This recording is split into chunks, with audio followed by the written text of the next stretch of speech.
जो मेरे साथ नहीं है वह मेरे विरुद्ध है, और जो मेरे साथ नहीं बटोरता वह बिखेरता है।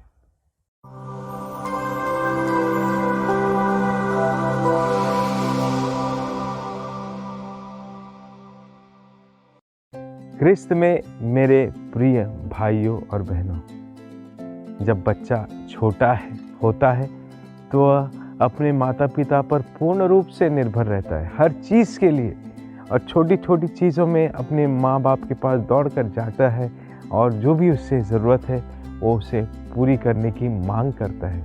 और माँ बाप भी बड़े प्यार से अपने बच्चे की सारी इच्छाओं को पूरी करते हैं, किसी न किसी तरीके से पूरी करते हैं। इस तरीके से माँ बाप और बच्चों के बीच में संबंध मजबूत होता है, एक दूसरे के साथ रहना सीखते हैं, बढ़ना सीखते हैं। लेकिन जैसे जैसे बच्चा बड़ा हो जाता है उसकी निर्भरता कम होती जाती है, वह आत्मनिर्भर अब बनना चाहता है। उन्हें माँ बाप की ज़रूरत नहीं, परिवार की ज़रूरत नहीं, वह अपनी ज़िंदगी खुद जीना चाहता है। ऐसे में जब उसके जीवन में कोई पीड़ा या संकट या दुख आता है वो दौड़कर फिर अपने घर की तरफ ही आता है, क्योंकि यहीं से उसे मजबूती मिली थी कि वह संसार का खड़े रहकर सामना कर सके। मेरे प्रिय भाइयों और बहनों, आज प्रभु यीशु क्रिस्त बड़ा सुंदर संदेश हमें सुसमाचार द्वारा देना चाहते हैं। आज के सुसमाचार में लोग विश्वास में इतने कमज़ोर हो गए हैं कि प्रभु के चमत्कारों पर भी वे विश्वास नहीं करते। वे कहते कि शैतान की शक्ति से आप ये सब करते हैं।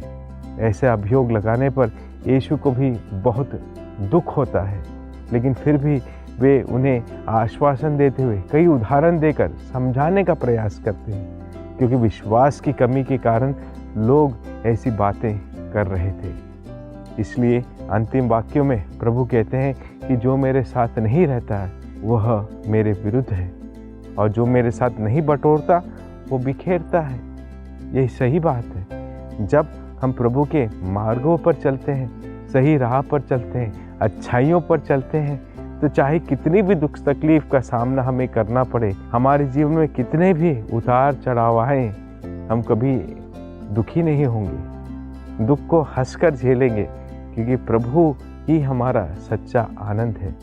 और जैसे जैसे समय बढ़ता जाता है मेरे प्रिय भाई बहनों, हमें अपने जीवन में ये सीखना है कि कैसे प्रभु ने हम सबों के लिए कितना बलिदान दिया है, और इस बलिदान के तहत वो हमें एक करना चाहता है।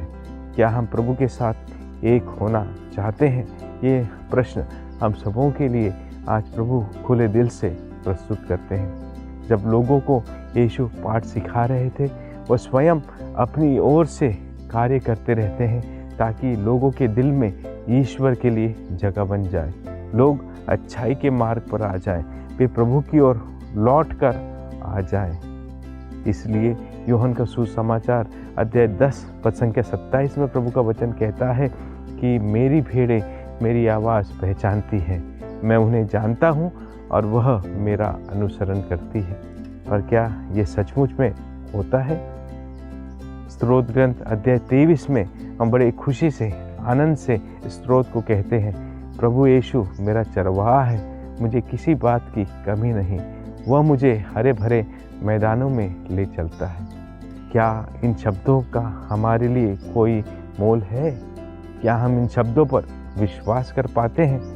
हमारे प्रभु ने अपना सब कुछ हमारे लिए दे दिया, और आज हम सबों के सामने यह चुनौती है कि हम भी इस संसार में रहते समय प्रभु की उन्हीं शिक्षाओं को हमारे जीवन में सचमुच में जिए, सच्चाई से जिए।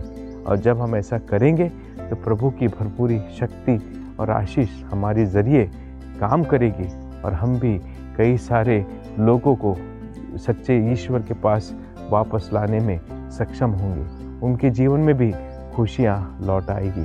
तो आज हम प्रभु से प्रार्थना करें कि प्रभु हमें बल और शक्ति दे, ताकि हम हमारी कमज़ोरियों को हमारे ऊपर हावी ना होने दें, बल्कि ईश्वर पर पूरा भरोसा रखकर संसार में एक अच्छा क्रिस्त जीवन बिताने का प्रयास करते रहें। आमीन।